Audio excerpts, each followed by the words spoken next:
अपन कल चर्चा कर रहे थे एम्ब्रियो सेक के बारे में और अगली हेडिंग थी टाइप्स ऑफ एम्ब्रियो। आज पढ़ेंगे अपन एम्ब्रियो सेक के प्रकार। एम्ब्रियो सेक के प्रकार देखो, एम्ब्रियो सेक क्या होता है। फीमेल गेमेटोफाइट है, वहां से एम्ब्रियो सेक का निर्माण हो गया। लेकिन हर प्लांट में एम्ब्रियो सेक की पोजीशन होती है वो अलग अलग होती है। किसी में 8 न्यूक्लियस का निर्माण होता है, किसी में 16 का होता है, किसी में 4 न्यूक्लियस का निर्माण होता है। लेकिन वो न्यूक्लियस का निर्माण डिवीजन के आधार पर होता है। तो सबसे पहले एम्ब्रियो सेक का क्लासिफिकेशन देखते हैं। तो कितने भागों में डिवाइड रहती है? 3 भागों में। मोनोस्पोरिक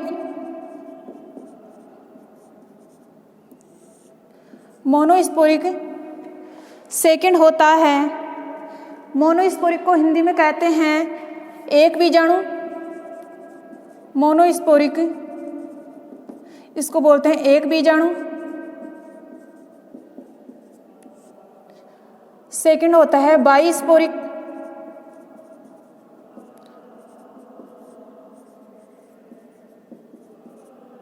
द्विबीजाणु। और थर्ड होता है टेट्रास्पोरिक, चतुष्बीजाणु।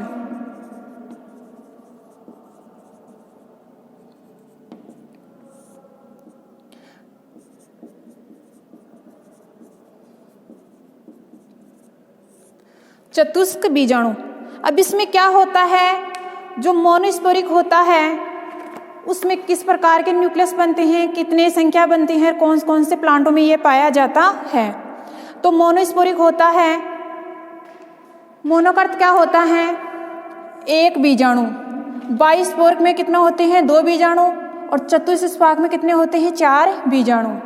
यानी अपन इसकी बात करते हैं तो मोनोस्पोरिक बीजाणु में एग्जाम्पल आते हैं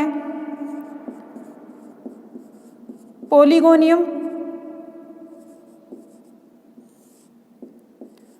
और एक आता है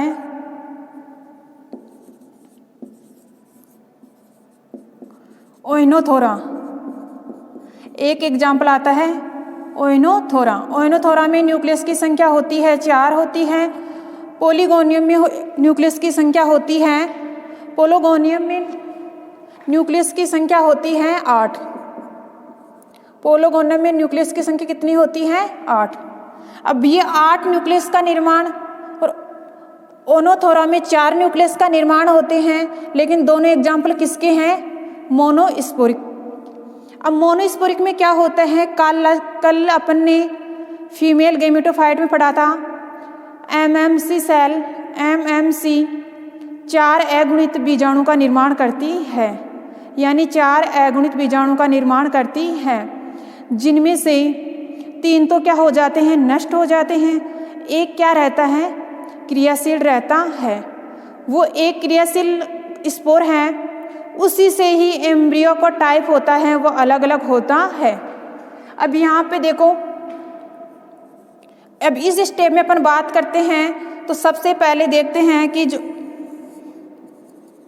सबसे पहले एमएमसी सेल है वो क्या करेगी? डिवीजन करेगी। मियोसिस क्या करती है? डिवीजन करती है। मियोसिस डिवीजन करती है तो कितनी प्रकार की कोशिकाओं को बनाती है? 4 प्रकार के अगुणित स्पोर का निर्माण करती है, जिनमें से 3 तो क्या हो जाते हैं? नष्ट हो जाते हैं। एक क्या रहता है? क्रियाशील रहता है। एक स्पोर क्या रहता है? क्रियाशील रहता है। सबसे पहले अपन बात कर रहे हैं पोलिगोनियम की, यानी मोनोस्पोरिक की थ्योरी क्या होती है? एमएमसी सेल होती है, वो डिवीजन करके 4 अगुणित स्पोर का निर्माण करती है, जिनमें से 3 तो क्या होते हैं? नष्ट होते हैं। और एक क्या होता है? फंक्शनल होता है। वो फंक्शनल स्पोर ही क्या करता है? 8 न्यूक्लियस का निर्माण करता है। वो फंक्शनल स्पोर ही कितने कोशिकाओं का निर्माण करता है? कितने न्यूक्लियस का निर्माण करता है? 8 न्यूक्लियस का निर्माण करता है। कैसे करता है? अब ये एमएमसी सेल है, ये मियोसिस डिवीजन करेगी। कितने स्पोर बनाती है? 4। 4 में से क्या हो गए? 3 तो क्या हो गए? नष्ट हो गए। एक क्या रहता है, क्रियाशील रहता है। अब ये क्रियाशील है, अब ये एक बचता है, इसको क्या कहेंगे, एक्टिव कहेंगे। अब ये क्रियाशील क्या करता है, डिवीजन करता है, मियोसिस डिवीजन करेगा सेकंड, तो कितने न्यूक्लियस का निर्माण करेगा, 4 न्यूक्लियस का निर्माण करता है। कितने न्यूक्लियस का निर्माण करता है, 4 न्यूक्लियस का निर्माण करता है। और चारों न्यूक्लियस दोनों एंडों की तरफ होते हैं, ये होता है चैलेजल एंड और ये होता है माइक्रोपाइलर एंड, एक होता है माइक्रोपाइल एंड। अब 4 ऊपर की तरफ 4 न्यूक्लियस हैं, नीचे की तरफ कितने हैं, 4 न्यूक्लियस हैं, टोटल कितने हो गए, 8 न्यूक्लियस। और इसमें कितने न्यूक्लियस का निर्माण हो रहा है, 8 न्यूक्लियस का। 8 न्यूक्लियस यहाँ पे बन गए, लेकिन इनका जो अरेंजमेंट होता है वो लास्ट में किस शेप में होता है, 3 तो ऊपर की तरफ होती हैं, एंटीपोडियल सेल्स बनाती हैं, और इसमें एक रहता है बीच में एग सेल और 2 रहती हैं सिंड्रेजिड सेल। यानी अब टोटल और 1-2 बीच में क्या आ जाते हैं, न्यूक्लियस। एंटीपोडियल और ये है ये 2 हो गई सिंड्रेजिड और एक हो गई एग सेल। अब इसमें तो इस प्रकार 8 न्यूक्लियस कोशिकाओं का निर्माण होता है। सबसे पहले मियोसिस एमएमसी सेल होती है, वो डिवीजन करती है। यानी अपन कहते हैं कि मोनोस्पोरिक में यानी एक बीजाणु में पॉलीगोनम में जो होता है, पॉलीगोनम एग्जाम्पल है या पॉलीगोनम प्लांट है, उसमें 8 न्यूक्लियस का निर्माण होता है। और ये न्यूक्लियस स्टेप जैसे अपन ने पहले पढ़ी थी ना नॉर्मल एम्ब्रियो से की, सेम स्टेप वो की वो रहेगी यहाँ पे, क्योंकि 8 न्यूक्लियस हैं। अगर जिन जिन प्लांटों में 8 न्यूक्लियस का निर्माण हो रहा है, उन प्लांटों में जो पहले एम्ब्रियो शेक पढ़ाया है ना हेडिंग में, फीमेल गेमेटोफाइट या एम्ब्रियो शेक, वो पोजीशन ही रहेगी। अपन को न्यूक्लियस की संख्या देखनी है। अगर जिनमें 8 होगी, उनमें जो पहले वाला एम्ब्रियो शेक का बनाया है, नॉर्मल एम्ब्रियो शेक का चित्र बनाया है, वो आ जाएगा, क्योंकि नॉर्मल प्लांट में 8 न्यूक्लियस होते हैं। नॉर्मल प्लांट में कितने न्यूक्लियस होते हैं, 8 न्यूक्लियस होते हैं। और वैसे हर प्लांट में अपवाद देखने को मिलते हैं, लेकिन मोस्टली अपन 8 न्यूक्लियस को लेकर ही बात करते हैं। तो आप पॉलीगोनम है, इसमें 8 न्यूक्लियस हैं, तो 8 न्यूक्लियस की पोजीशन आप पीछे अपन ने पढ़ा था फीमेल गेमेटोफाइट या एम्ब्रियो शेक, वहाँ से ये आपको चित्र बनाना है, यानी सेम की सेम वो का वो चित्र रहेगा। अब सेकंड है ओइनोथोरा। ओइनोथोरा में क्या होते हैं, 4 न्यूक्लियस बनते हैं। ओइनोथोरा में कितने न्यूक्लियस बनते हैं, 4 न्यूक्लियस बनते हैं। अब देखो आप इसकी थ्योरी मैंने लीनियर में कैसे बना रखा है। सबसे पहले एमएमसी सेल होती है, उसमें मियोसिस डिवीजन होता है, जिसे 4 प्रकार के स्पोर का निर्माण होता है, जिनमें से 3 स्पोर क्या होते हैं, नष्ट हो जाते हैं, एक क्या रहता है, क्रियाशील रहता है। अब ये एक क्रियाशील स्पोर रहता है, वो एक्टिव रहता है, और जिसमें से ये 8 न्यूक्लियस का निर्माण करता है, जिनमें से 4 न्यूक्लियस चैलेजल एंड की तरफ चले जाते हैं और 4 न्यूक्लियस माइक्रोपाइल एंड की तरफ चले जाते हैं।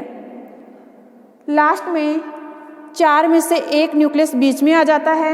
इसी प्रकार माइक्रोपाइलर एंड से 4 में से 1 न्यूक्लियस किस में आ जाता है, बीच में आ जाता है, और सेकेंडरी न्यूक्लियस का निर्माण कर लेता है।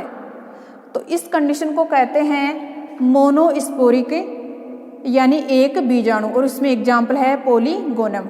यानी यहाँ पे सिर्फ एक स्पोर है, वो अपना काम कर रहा है, यानी एक स्पोर है वो 2 डिवीजन करके कितनी कोशिकाओं का निर्माण कर रहा है, 8 कोशिकाओं, यानी 8 न्यूक्लियस का निर्माण कर रहा है, यानी 8 न्यूक्लियस का निर्माण करता है। तभी यहाँ पे नाम क्या आया है, मोनोस्पोरिक, यानी एक स्पोर जो सक्रिय रहता है वो ही 8 न्यूक्लियस का निर्माण करता है। देखो बनने में तो कितने बनते हैं, स्टार्ट में 4 बनते हैं, एमएमसी बनने में तो कितने बनते हैं, 4 बनते हैं, लेकिन 4 में से 3 तो क्या हो जाते हैं, तुरंत ही नष्ट हो जाते हैं। शेष 1 रहता है, वो ही क्या करता है, डिवीजन करता है, और डिवीजन करने के पश्चात 8 न्यूक्लियस बना लेता है। इसलिए इसको कौन से स्पोरिक में रखा गया है, मोनोस्पोरिक, यानी यहाँ पे नाम रख दिया है कि एक स्पोर ही काम कर रहा है 8 न्यूक्लियस बनाने में, तो इस थ्योरी का नाम क्या रख दिया, मोनोस्पोरिक। इस प्रकार अपन सेकंड पढ़ते हैं, ओइनोथोरा। ओइनोथोरा में कितने न्यूक्लियस का निर्माण होता है, 4 न्यूक्लियस का निर्माण होता है। कितने न्यूक्लियस का निर्माण होता है, 4 न्यूक्लियस का निर्माण होता है। सबसे पहले एमएमसी सेल होती हैं, ये डिवीजन करती हैं तो 4 प्रकार की कोशिकाएं बनती हैं। कितनी प्रकार की, 4 प्रकार के क्या बनते हैं, न्यूक्लियस बनते हैं। अब 4 प्रकार के जो न्यूक्लियस बनते हैं, जो ये स्टार्ट वाली कंडीशन है ये ही बनती है सिर्फ इसमें। अभी आप लिख सकते हो 4 न्यूक्लियस, लेकिन इन 4 न्यूक्लियस की पोजीशन भी क्या होती है,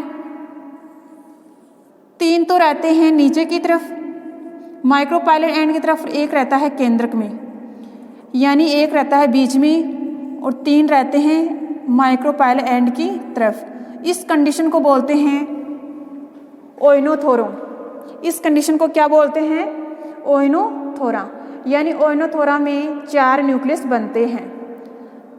सिर्फ छोटी सी स्टेप है इसकी, एमएमसी सेल है वो डिवीजन करेगी तो 4 स्पोर का निर्माण करती है, और 4 स्पोर का निर्माण करती है तो यहाँ पे 3 तो अरेंजमेंट हो जाते हैं। जो तीनों नष्ट होते हैं वो तो नीचे की तरफ अरेंजमेंट हो जाते हैं, और जो क्रियाशील रहता है वो बीच में रह जाता है। लेकिन जो ये क्रियाशील है वो आगे डिवाइड नहीं होगा, आगे डिवाइड नहीं होगा। इसलिए इसमें कितने न्यूक्लियस का निर्माण होता है, 4 न्यूक्लियस का। अब इसमें जो 3 हैं नीचे की तरफ ये तो नष्ट हुए हैं, लेकिन इनकी पोजीशन बताया है अपन ने कि इनकी पोजीशन कहाँ होती है, नीचे की तरफ होती हैं, जो नष्ट के बराबर होते हैं यानी डिग्रेडेड होते हैं, और जो 1 रहता है वो क्रियाशील होता ही नहीं है। इस प्रकार इसमें कितने न्यूक्लियस बन गए, 4 न्यूक्लियस। इसमें किससे बन गए, 8 न्यूक्लियस। अब बाइस्पोरिक की अपन बात करते हैं। बाइस्पोरिक में कोशिका होती है एमएमसी सेल, उसमें डिवीजन होता है। डिवीजन होता है तो 4 प्रकार के अगुणित का न्यूक्लियस का निर्माण कर लेती है। जैसे ही 4 प्रकार के अगुणित स्पोर या न्यूक्लियस का निर्माण करती है तो उनमें से क्या होते हैं, 3 तो क्या होते हैं, नष्ट हो जाते हैं, और 1 क्या रहता है, क्रियाशील रहता है। लेकिन इसी पोजीशन के साथ ध्यान देना, इसमें क्या है, बाइस्पोरिक में, लेकिन इसी पोजीशन जैसे ही 3 स्पोर नष्ट होते हैं, 1 क्रियाशील रहता है, उसी कंडीशन में, यानी उसी कंडीशन में क्या होता है कि जो सेल वॉल होती है वो बनना प्रारंभ हो जाती है। उसी कंडीशन में, किस कंडीशन में, यहाँ तक कि जैसे ही बाइस्पोरिक में प्रोसेस होती हैं, किसमें, बाइस्पोरिक में ये प्रोसेस होती हैं। जैसे ही बाइस्पोरिक में ये प्रोसेस होती है यहाँ से लेके यहाँ तक, तो कितने न्यूक्लियस बनते हैं, 4 स्पोर बन गए। 4 स्पोर बनते हैं, उसी टाइम इनके ऊपर किसका निर्माण होने लगता है, वॉल का, यानी भित्ति का निर्माण होने लगता है।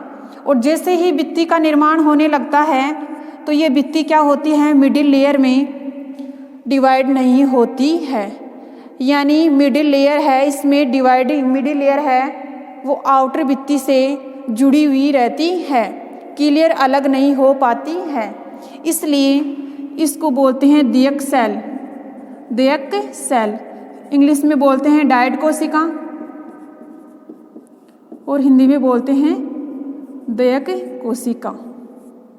यानी कहने का मतलब यह होता है कि जैसे 3 स्पोर नष्ट होते हैं, 1 क्रियाशील रहता है, उसी टाइम में क्या होता है, सेल वॉल का निर्माण होने लगता है। लेकिन जैसे ही सेल वॉल का निर्माण होता है उस टाइम में primary cell wall, secondary cell wall, tertiary cell wall, उसके बाद बनती है मिडिल लेयर, उसके बाद बनती है मिडिल लेयर। लेकिन सेल वॉल तो बन जाती है, लेकिन सेल वॉल है वहाँ तक मिडिल लेयर तक नहीं पहुँच पाती है। कहने का मतलब मिडिल लेयर है वो डिवाइड नहीं होती है सही ढंग से। इसलिए इसमें जो दो कोशिकाएं होती हैं, दो अगुणित कोशिकाएं होती हैं, वो जुड़ जाती हैं। यानी दो अलग अलग दो कोशिकाएं होती हैं, अगुणित कोशिकाएं होती हैं, वो क्या होती हैं, जुड़ जाती हैं। ऐसे जुड़ जाती, इसी कंडीशन को क्या कहते हैं, दयक कोशिका कहते हैं। क्या कहते हैं, दयक कोशिका कहते हैं। दयक कोशिका कहते हैं तो इसका मतलब ये है, अपन को बाहर से देखने पर कितनी कोशिकाएं दिखाई देती हैं, कितने स्पोर दिखाई देते हैं, 2। बाहर से देखने पर अपन को कितने स्पोर दिखाई देते हैं, 2। लेकिन ये दोनों स्पोर एक दूसरे से क्या हैं, जुड़े हुए हैं। एक दूसरे से क्या हुए, जुड़े हुए हैं। और जुड़े हुए हैं तो इस कंडीशन को बोलते हैं दयक कंडीशन। इस कंडीशन को क्या बोलते हैं, दयक कंडीशन। और इन जुड़े हुए से जितनी स्पोर का निर्माण होगा, मोस्टली जो दो कोशिकाएं जुड़ी हुई होती हैं, अगर वो डिवीजन करती हैं तो 1 से 8 बनता है, तो दूसरे से कितने बन जाएगा, 8। टोटल कितने न्यूक्लियस बनते हैं, 16। टोटल कितने बनते हैं, 16।